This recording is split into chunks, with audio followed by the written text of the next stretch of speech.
ગરમી પડી રહી છે અને અમદાવાદ શહેરમાં 42 ડિગ્રી આસપાસ તાપમાન નોંધાયું છે। આજે સૌથી વધુ તાપમાન નોંધાયું છે। સંવાદદાતા વિભુ મારી સાથે જોડાઈ ચૂક્યા છે। વિભુ, હાલ કેટલી ગરમી નોંધાઈ છે? આપ ક્યાં ઉપસ્થિત છો?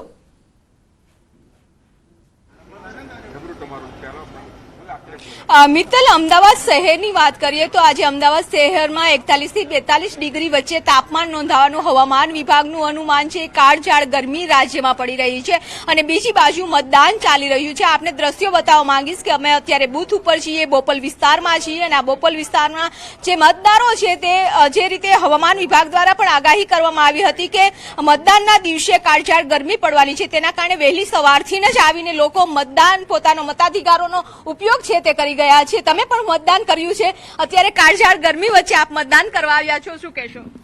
ગરમી તો છે પણ મત તો આપવાનું જ છે ને, મતદાન કરવા માટે તો।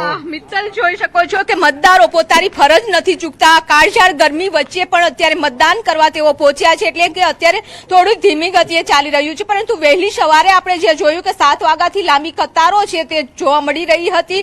તમામ બૂથ ઉપર લાંબી કતારો હતી અને ત્યારબાદ જેમ ગરમી પડી છે તેમ થોડી અત્યારે ભીડ છે તે ઓછી થઈ છે, પરંતુ હજુ પણ 6 વાગ્યા સુધીનું જે મતદાન થવાનું છે તેમાં જે અપેક્ષાઓ છે તેટલું મતદાન થઈ જશે તેવું પણ અનુમાન છે। એટલે કે હવામાન વિભાગ દ્વારા આજે પણ જે સૌરાષ્ટ્રમાં હીટવેવની આગાહી કરવામાં આવી છે તો અમદાવાદ, ગાંધીનગરમાં 42 થી 43 ડિગ્રી વચ્ચે તાપમાન પણ નોંધાશે। ગરમી વચ્ચે પણ મતદારોનો ઉત્સાહ જે છે તે અકબંધ રીતે જોવા મળી રહ્યો છે। મોટી સંખ્યાની અંદર મતદારો જે છે તે હારબંધ ઊભા છે। મહત્વનું એ પણ છે કે ગરમીથી રાહત મળે મતદારોને તે માટે થઈને કુલરની વ્યવસ્થા જે છે તે પણ કરવામાં આવી રહી છે કે જેથી કરીને મતદારોને ગરમી પણ ન રહે અને સાથે સાથે પોતાના મત અધિકારનો ઉપયોગ પણ કરી શકે તે પ્રકારની વ્યવસ્થા બૂથ મથકો ઉપર જોવા મળી રહી છે અને આ ઉત્સાહ સાથે મોટી સંખ્યાની અંદર જે મતદારો જે છે તે જોવા મળી રહ્યા છે। સાથે સાથે મંડપ પણ બાંધવામાં આવ્યો છે કે જેથી કરીને ગરમીથી રાહત મળી શકે અને પોતાના મતાધિકારનો ઉપયોગ પણ કરી શકે। શું કહેશો? ગરમી એક તરફ વધી રહી છે, સાથે સાથે વ્યવસ્થા કરવામાં આવી છે, એટલે આશા બંધાય કે ભાઈ મતદાન કરવા જઈએ। મતદાન કરવો એ આપણો અધિકાર છે, બધાને કરવો જ જોઈએ અને ગરમી પ્રમાણે સગવડો બી સારી આપવામાં આવી છે, કુલરો મૂકવામાં આવ્યા છે, એટલે મતદાન ચોક્કસ કરવા આવો।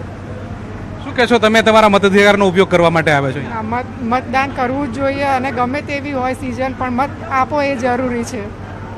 ગરમીમાં એવું નતું લાગતું કે મતદાન કરવા નહીં જઈએ, પરંતુ વ્યવસ્થા જોઈને આવ્યા છો કે શું? મતદાન તો કરવું જ જોઈએ। મતદાન કરવું એ આપણો જન્મસિદ્ધ અધિકાર છે। તમે શું કહેશો? નાગરિકની ફરજ છે, દરેક નાગરિકની ફરજ છે, આપણે મતદાન કરવું જ જોઈએ। આ વ્યવસ્થાને તમે કેવી રીતે જોઈ રહ્યા છો, કેવી રીતે મૂલવી રહ્યા છો? કારણ કે આ પ્રકારની વ્યવસ્થા અન્ય લોકોને પણ પ્રેરણારૂપ બની શકે કે પોતાનો મત આપવા માટે આવે। તો દિવસે દિવસે આપણું જેમ ઇન્ફ્રાસ્ટ્રક્ચર વધતું જાય એમ વ્યવસ્થા બી સારી થતી જાય છે અને જેમ ગરમીનો પારો વધે મતદારોનો બી પારો વધતો જાય છે, એટલે વધારે ઉત્સાહ જણાઈ રહ્યો છે। ચોક્કસથી તો મતદારોનો ઉત્સાહ જે છે તે જણાઈ રહ્યો છે। મહત્વની વાત એ પણ છે કે મતદારો અહીંયા આવી રહ્યા છે તો તેમને છાશ પણ આપવામાં આવી રહી છે, એટલે કે છાશ પણ પીવે અને મતદાન પણ કરે તે પ્રકારની વ્યવસ્થા મતદાર